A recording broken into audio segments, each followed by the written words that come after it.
परम पूजनीय गुरुदेव बाबा श्रीनीब करौरी जी महाराज के चरणों में सादर वंदन करते हुए आप सभी प्रेमी मित्रों को जय श्री राम।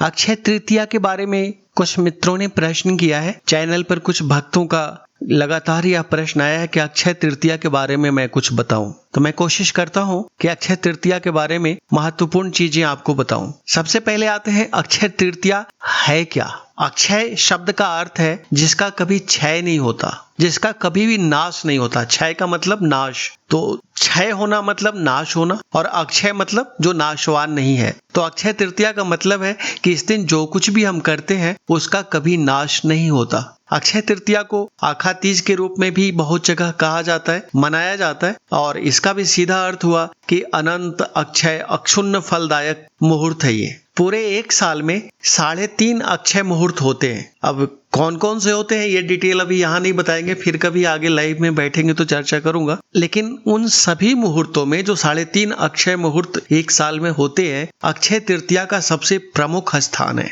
अब अक्षय तृतीया के दिन जिनका परिणय संस्कार होता है उनका सौभाग्य अखंड रहता है। अक्षय तृतीया के दिन महालक्ष्मी जी की प्रसन्नता के लिए भी विशेष अनुष्ठान होता है, किया जाता है, और इससे अक्षय पुण्य मिलता है और अखंड लक्ष्मी आपके घर में विराजती हैं। एक जो सबसे बड़ी बात है अक्षय तृतीया का कि अगर किसी भी काम के लिए आपको कोई शुभ मुहूर्त ना मिल रहा हो तो अक्षय तृतीया के दिन आप बिना कोई पंचांग का विचार किए, बिना कोई शुभ मुहूर्त का विचार किए, इस दिन आप हर अपना अनुष्ठान पूरा कर सकते हैं। क्योंकि शास्त्र और ग्रंथ हमारे कहते हैं, हमारे पुराणों में ऐसा वर्णित है कि आज का दिन स्वयं सिद्ध मुहूर्त है, अपने आप में ही स्वयं सिद्ध मुहूर्त है, और ये अपने आप में ही पूरा अक्षय तृतीया का दिन शुभ मुहूर्त होता है। समस्त शुभ कार्य, किसी भी तरह से आपको जो कुछ भी कार्य रुका हुआ हो और कोई मुहूर्त ना मिल रही हो, आप इस दिन उसको पूरा कर सकते हैं। अब इस दिन प्रमुख रूप से शादियां बहुत होती हैं। स्वर्ण खरीदने का, सोने को खरीदने का भी प्रचलन है ताकि लक्ष्मी अखंड रूप से विराजमान हो। बहुत सारे लोग नया सामान खरीदते हैं, बहुत सारे लोग इस दिन गृह प्रवेश करते हैं, बहुत सारे लोग आज के दिन पदभार ग्रहण करने के लिए भी अक्षय तृतीया के दिन को चुनते हैं कि अक्षय तृतीया के दिन हम अगर कोई भी पदभार ग्रहण करेंगे तो उस पद पर रहते हुए हमारी प्रतिष्ठा बढ़ेगी। बहुत से लोग वाहन क्रय आज के दिन में करते हैं और इसके लिए भी यह बहुत शुभ मुहूर्त होता है। और कई जगह आप देखेंगे कि नया व्यापार प्रारंभ करने के लिए या फिर भूमि पूजन के लिए अक्षय तृतीया को चुना जाता है। अगर आध्यात्मिक महत्व अक्षय तृतीया का मैं आपको बताऊं तो हमारे पुराणों के अनुसार अक्षय तृतीया के दिन सतयुग एवं त्रेता युग का प्रारंभ हुआ था। भगवान विष्णु के 24 अवतारों में से भगवान परशुराम जिन्होंने अवतार लिया था धरती पर, उनका जन्म भी अक्षय तृतीया के दिन ही हुआ था। भगवान विष्णु के 24 अवतारों में अगर देखेंगे तो नर नारायण और हैग्रीव नाम के भी जो अवतार थे, उन्होंने भी अक्षय तृतीया के दिन ही अवतार लिया था। एक और आध्यात्मिक महत्व है अक्षय तृतीया का, और वो ये है कि श्री कुबेर भगवान को आज ही के दिन खजाना मिला था, और कुबेर भगवान को धन का देवता मानते हैं। कुबेर जी को धन के मालिक मानते हैं, धन का खजाना उनके पास है। तो कुबेर जी को जो धन का खजाना मिला था वो अक्षय तृतीया के दिन ही मिला था। अक्षय तृतीया का एक और महत्व अगर आपको मालूम ना हो तो मैं और बता दूं कि बद्री नारायण के पट, जो हमारे ये 4 धाम यात्रा में बद्री नारायण है, बद्री नारायण के पट अक्षय तृतीया को ही खुलते हैं। और वृंदावन के बांके बिहारी मंदिर के बारे में तो आपने सुना ही होगा, तो वहां प्रभु के चरण के दर्शन केवल अक्षय तृतीया को ही होते हैं। तो अक्षय तृतीया का बहुत ही ज्यादा आध्यात्मिक महत्व है, धार्मिक महत्व है, और अक्षय तृतीया को हमें अपने सारे पुण्य कर्मों को अक्षय करने के लिए हमें मनाना चाहिए।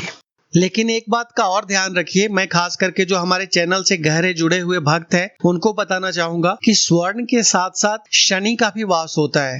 तो अगर आप बिना कोई जरूरत के स्वर्ण खरीद के लाते हैं, वो भी सिर्फ इसलिए कि अक्षय तृतीया के दिन हम धन ज्यादा इकट्ठा कर रहे हैं, उस दिन हम स्वर्ण भंडार अपना भर रहे हैं, तो इससे हमारे कई पुश्तों तक स्वर्ण भंडार हमारे भरे रहेंगे, तो साथ में एक जो अशुभ चीज होती है उस दिन वो भी मैं आपको बता दूं कि उसके साथ शनि महाराज का भी आगमन आपके यहाँ होता है। और फिर जो आपको शुभ कर्म मिलने वाला था, शुभ कर्मों के फल मिलने वाले थे, पता चला कि शनि महाराज के आगमन के साथ फिर वो आपके घर में विराज रहे हैं और समय आने पर आपके बुरे कर्मों का दंड भी देना शुरू करेंगे।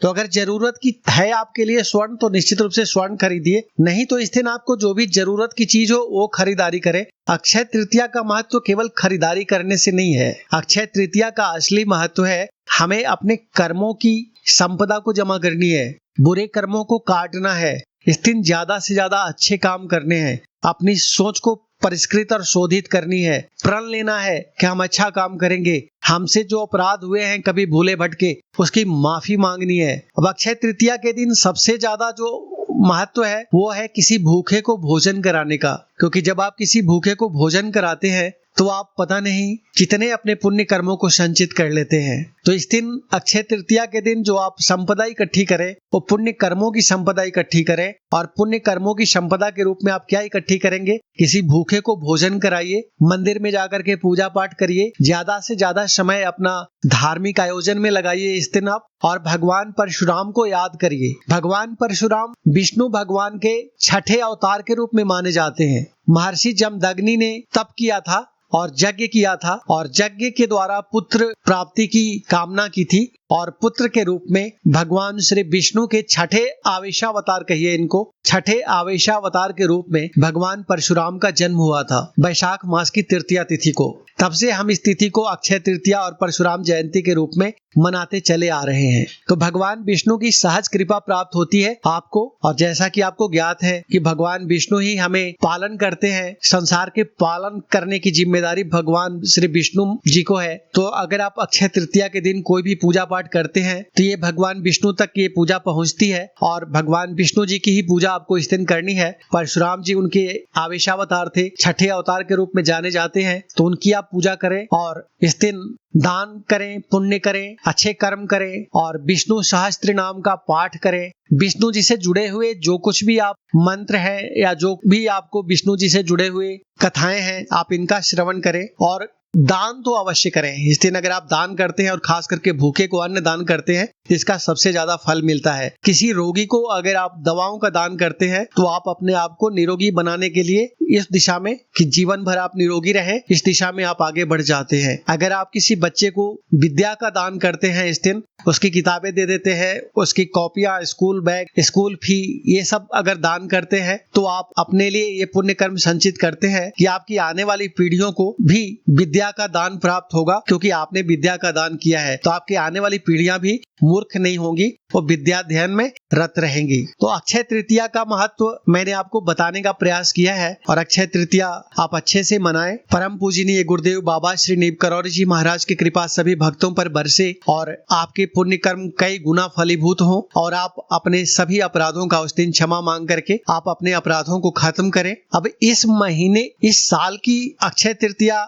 कई विशेष योगों में बन रही है, लेकिन इस वीडियो में उसको न बताते हुए मैं अगले दूसरे वीडियो में आपको उसके बारे में बताता हूँ, क्योंकि ये वीडियो तो चैनल पर हमेशा के लिए रह जाएगी, जिसमें लोग अक्षय तृतीया के महत्व और महात्म्य को अच्छे से समझ पाएंगे। फिर मिलता हूँ अगले वीडियो में, तब तक के लिए सभी प्रेमी मित्रों को जय श्री राम।